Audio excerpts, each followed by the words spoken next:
Hey gang, Batjack JW here coming to you. Good morning. It is Collectors Radio time. Yes, back in with you. We're trying to get this show back on the road here on the road and get it brought to you. There's a lot of you that have been subscribed to the channel for a very long time. That Greg over there at Lion Quest Fitness, my buddy Joe P over there. A lot of you guys really go back, way back with the channel when we were first originally kind of doing these. And I remember the very first episode really that we did. But anyway, we're changing it up a little bit because I'm kind of going through and doing kind of what this channel almost is based on, which is the collector's aspect of it. Been pretty much in the gun counter business aspect of it for 10 years going on, and seen a lot of cool stuff. Always was into the collector side of things, never really into the other aspects of it. I've always liked the old stuff, always liked the cool stuff, because to me, watching all these movies that when I was younger, going to the video store and everything like that, I mean, watching the movies that were coming out and, were out on the market, like, Cobra and all these really cool, the glorious 80s and everything, and, and of course, renting older films, Dirty Harry and all that. So, that to me, that's it. I mean, why I like 1911s, because all the cool guys carried them, Steve McQueen and all that kind of stuff. So anyway, this is a really nice one, by the way. We'll talk a little bit about that. This has actually made a slight appearance on the channel, some close-up stuff of it. We have not actually done a full-blown unboxing video or checking it out closely. It's the Springfield Armory Garrison. I've had it for a little while now. I know I've been neglectful to show it off more and bring it out and unbox it, but I've had it for quite some time. This was one of those things where I did a couple trade pieces for it. So I traded a couple of things for it and ended up with it. So there it is. Yeah, it's kind of what happens. I look at some things and that's kind of where it's landed for me now, where I end up trading a lot of things away just to get something new for the time being, and then then maybe trade that away. So I did end up doing some trading for it, and I ended up with this. So now there are some things I did with it that is, of course, different, and of course there's some things that I gotta say about it that maybe is a like or maybe a dislike or whatnot. But anyway, so one of the cool things about the Springfield Armory 1911s, and I'm a really big fan of their 1911s, because Springfield Armory is one of those, and I'm speaking on the 1911 side of things, that they have such a range of stuff, of products. You can get anything from a real basic lineup, right around the $500 mark, I believe. They're like their GI style, World War II replica, kind of their rendition of a replica or whatnot of a 1911. Or you can get all the way up to like their custom stuff, like their professional series or their custom shop one. Actually, where I picked this up from, there was a really cool one called, from the custom shop. But there you start entering into the $3,000, the $3,500 mark, and that's just really getting up there. So this one here, MSRP, I think these are about $750. Maybe peaking around the $800 marker, so kind of keep that in mind. So in other words, this is a GI model with some upgrades to it. The high ride beaver tail, grip safety, some better sights, and and that's about it. Maybe a little bit better of a trigger there. This one here is in 9mm. I know a lot of people go, oh, 9mm. I got into shooting 1911s in 9mm by actually owning one. I ended up with buying one some years and years back. I ended up buying one. It was a Commander model in 9mm. It was a Colt. It is a Colt. And I for a while there, I just had it. I just never even messed with it, never shot it, did anything with it. It just kind of sat in the safe. And one day I said, you know what, going out to the range, let's take it out and shoot it. I shot it and I said, wow, that's amazing. That really is, that's just awesome. I years ago when I was doing getting into them, a friend of mine that was teaching me a lot about 1911s, and he always used to press that on me, man. You should get it at 9. You should get it at 9. I was like, no, man, I'm gonna stick with the 45. That's the man's gun. That's the Colt 45. And trust me, don't get me wrong, I love the Colt 45. There is nothing like it. And 45 caliber, the 45 auto, that is America's cartridge. So, but I did. I got this niche into the 9mm, and I started shooting it, and I liked it. It was just such a smooth shooting gun. You can shoot it fast, all that. So it really has been something I've been tinkering around with. I really like it. It's really fun. Take to the range. I've been enjoying it. Don't get me wrong. I am always going to be the 1911 and 45 guy. I love that cartridge. I love that gun. But I have been tinkering around with the 9mm. So when I was messing around with this thing and shooting it a little bit and everything, so I had some. I stupidly screwed up, and I ended up with some hand loads at the range that were that I didn't load them, and this gun started choking and puking, and I just said, man, this is not good. I started thinking, what's wrong with the gun? And right there, I was just like, I was already starting to have that worry of like, what do I need to do now? What do I just bought this thing? It's what's going on? So the nice thing about being at a gun range that is also a gun shop, I was able to go in there and say, you know what, here you go. And this is a little tip for you. Go buy a box of factory ammo immediately. And that was my screw up to begin with. I shouldn't have showed up to the range with hand loads that weren't done by me or done by yourself.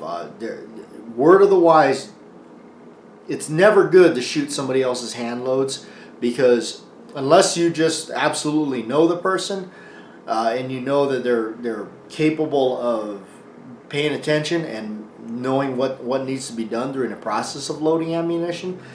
But word of the wise and rule of thumb, don't shoot somebody else's hand loads.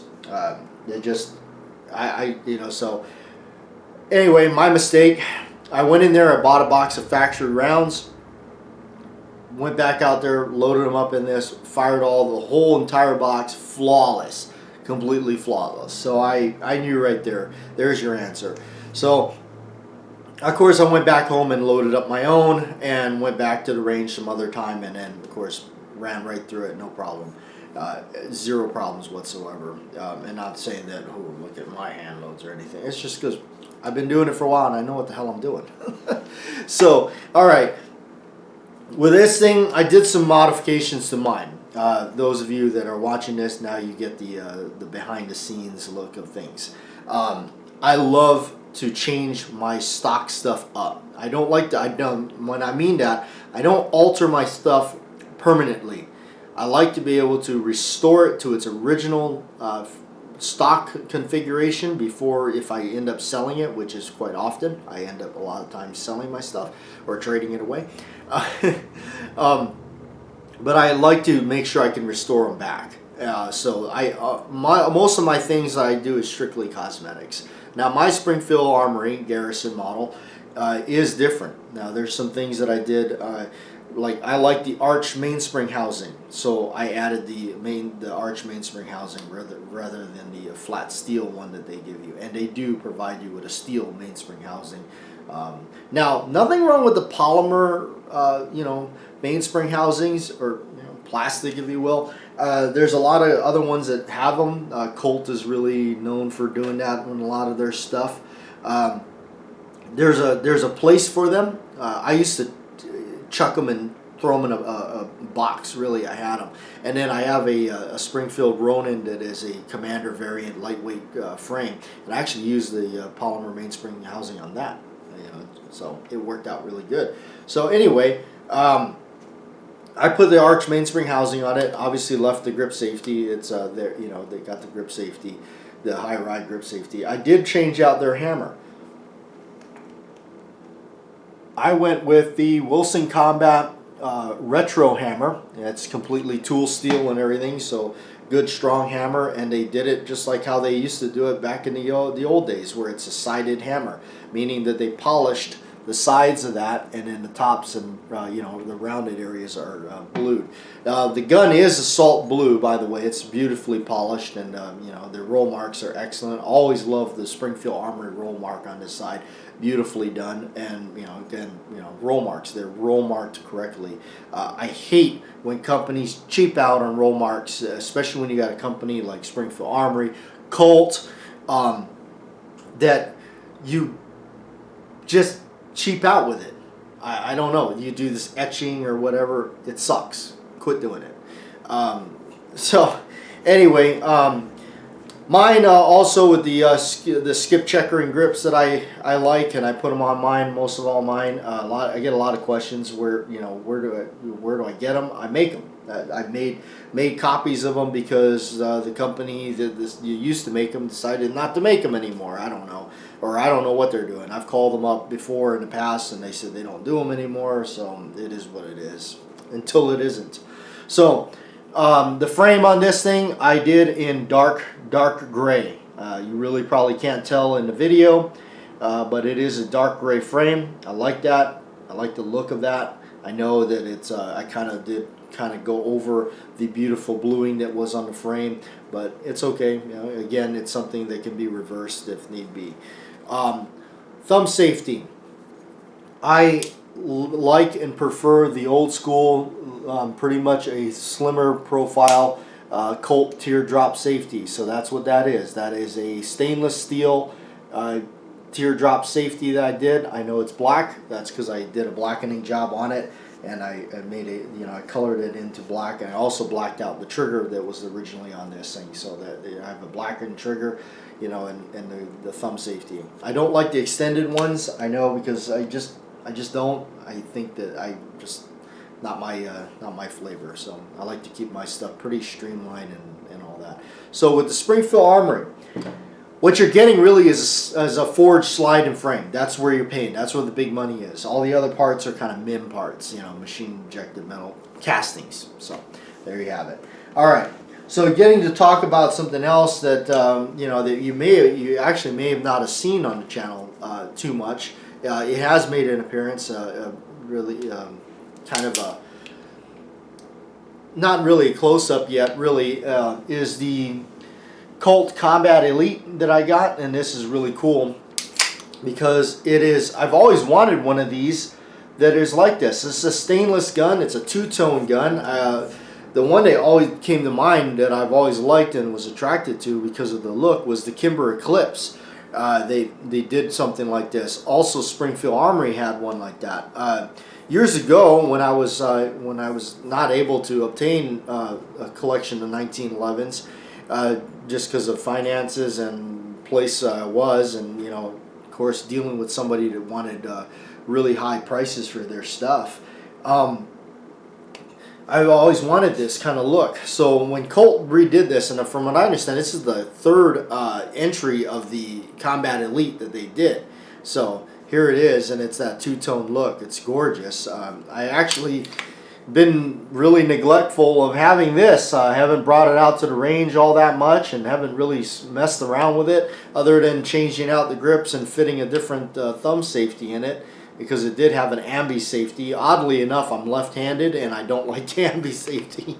I just shoot them right-handed, really. That's just how I came about that. But yeah, there it is, the Combat Elite. Really cool gun, really. It does have the steel mainspring housing. I left it alone. It's a flat one, oh well. And it's got the front strap checkering there, which is not, and they're not like too aggressive. They're perfect. They're subdued a little bit. You're not gonna. It's not gonna. It doesn't feel sharp to me. Of course, you shoot an entire case of ammo out of it, you might sing a different tune. But anyway, so on the collector side of things, and I know you guys have been waiting, one thing is that's really cool is the old government model Colt. The Series 70 Mark IV Colt. These things are just, they're gorgeous. The old classic. So why these kind of, and I've done a video on it, why I think, this is just kind of where I think I'm coming from with it. God, it feels just amazing in the hand. The old true classic. Those were around during a time where the 70s were a time where a lot of competition shooting was kicking off. IPSC and all that kind of stuff. It really was just kicking off. So a lot of people took these things and butchered them up and made them into, you know, whatever they needed to do. Now, to give the respect at a time, these were plentiful. These were everywhere. Everywhere you looked, you could get these, you know. And then, you know, nobody wanted just a plain Jane one, you know. So during that time, so a lot of them were getting chopped up, different sights put on them, and everything, all that kind of stuff. Because really, what this is just a commercial marketed version of the World War II 1911. Really, the arch mainspring housing, the grip safety, the standard GI you know, beaver tail that you know, is just long enough now to where you don't really get hammer bite. At least the majority of people don't. Some people still do. The old school spur hammer, you know, it's a narrow one, but, you know, short trigger, the short little, you know, trigger, the scalloping of this normal and everything. No lowered ejection wall thing or nothing like that. No frills, no thrills. Horrible sights, the standard, I mean, these are the exact same sights that are on a World War II 1911 and a later mid-40s 1911 and everything. So that's it. I mean, they were suffering some accuracy issues, so Colt's response to that was to put a collet barrel bushing on it, and they basically had fingers on the bushing, and it gripped the edge of the barrel, the end of the muzzle there, and just gripped it and held it tight, and that's, you know, there's your accuracy and everything. So that's where it kind of came about. These things are really cool to me. They've always been attractive to me. And of course, the old school Steven Seagal films, I mean, that's what he's got in you know, a variation of it, but for the most part, this is the Above the Law 1911. It's even seen on the poster really predominantly. So, but anyway, yeah, I think that those are kind of come collectible because there's so many of them were chopped up. You know, so kind of like how the new Colt Classic model is out now. I mean, it's kind of doing the same thing, you know, so that you got that going there. But anyway, as a parting thing that we'll show off, the gorgeous Smith & Wesson Model 25.5. I believe that's what this is, the 25.5. Yep, because the 25.5 is actually the 45 Colt. 45 long Colt or Colt, whatever you want to call it. And it's the big old end frame. This is gorgeous. Look at all that bluing in its splendor. This is the 4-inch barrel configuration. It's old enough to be a pinned barrel. That is cool. Big old 45 Colt. Anyway, thanks for tuning in. Thanks for watching. Like, share, and subscribe. Have a good morning. It's bacon and eggs time, right? I'll leave you with that.